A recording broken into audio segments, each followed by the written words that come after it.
Hello दोस्तों, कैसे हैं आप सभी। आई होप आप सभी बहुत अच्छे होंगे और आराम से अपनी स्टडी कर रहे होंगे। दोस्तों, आज की इस वीडियो लेक्चर में हम बात करने वाले हैं वैद्युत द्विध्रुव।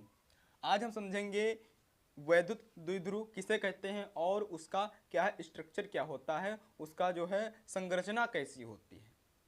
तो हम सबसे पहले देखते हैं कि इसके नाम को देखते हैं तो पता चलता है नाम से ही कि हाँ वैद्युत द्विध्रुव। कोई वैद्युत है, उसके पास में द्विध्रुव है और उसी का नाम है वैद्युत द्विध्रुव। तो देखिए यहाँ पर मान लेते हैं हमारे पास एक आवेश यहाँ पर है और एक आवेश यहाँ पर है। दो आवेश हैं, मान लो ये नेगेटिव है और ये पॉजिटिव है। ये ऋणात्मक है और ये क्या है, धनात्मक है। ठीक, अब दो आवेश हैं। अब दोनों आवेशों के बीच में कुछ दूरियां होंगी। अब मान लेते हैं बीच में यहाँ पर कोई है, क्या है, ओ बिंदु है, ओ बिंदु है। और हम जानते हैं कि आवेशों के बीच में जब कोई दूरी होती है तो आर होती है, लेकिन जब वैद्युत द्विध्रुव जो टॉपिक होता है इसमें आर दूरी नहीं मानी जाती है, इसमें माना जाता है एल। यहाँ से यहाँ से यहाँ से इस ओ बिंदु तक एल दूरी है, यानी इस ओ बिंदु तक एल दूरी है। यहाँ से यहाँ तक इसका रास्ता है और यहाँ तक इसका रास्ता है।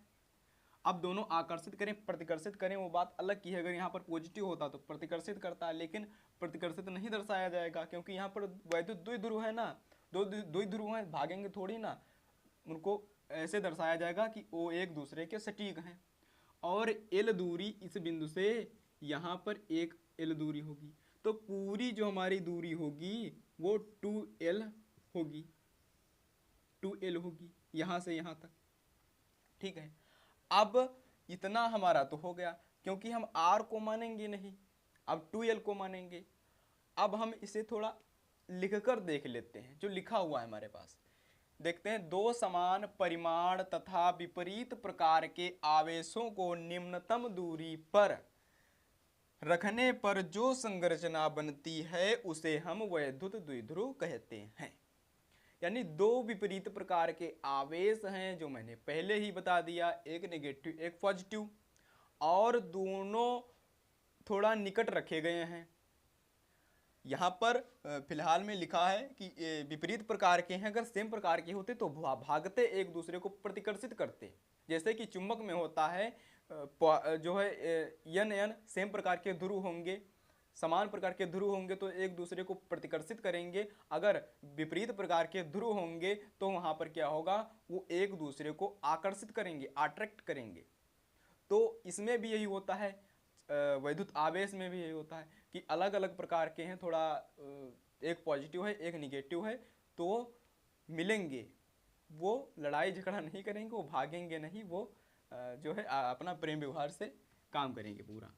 ठीक, तो मैंने क्या बताया, यहाँ पर आवेशों को रखने पर जो संरचना बनती है उसे वैद्युत द्विध्रुव कहते हैं। इसमें कुछ नहीं है, सिंपल सा है कि द्विध्रुव हमारे पास हैं, इसको सबको हटाओ, दो आवेश रख लो, विपरीत प्रकार के रखो और उनके बीच की दूरी नापो, और उनके बीच की दूरी नापने के बाद में फिर देखो, नापो क्या यहाँ पर दर्शा देना है। ओ बीच में ओ ले लो, कुछ भी ले लो बिंदु, मान लो यहाँ पर ए है, यहाँ पर बी है बिंदु, यहाँ पर पी मान लो, यहाँ पर पी मान लो, और यहाँ पर आर मान लो, कुछ भी मान सकते हो, मानने में क्या कुछ भी मान सकते हो। और दो आवेश हैं और यहाँ से दूरी इतना ध्यान रखना है कि पूरी दूरी एक में नहीं कर देना है, और एक एल इधर होगा एक एल इधर होगा, और जब पूरी दूरी देखेंगे तो वो क्या हो जाएगा, 2l हो जाएगा।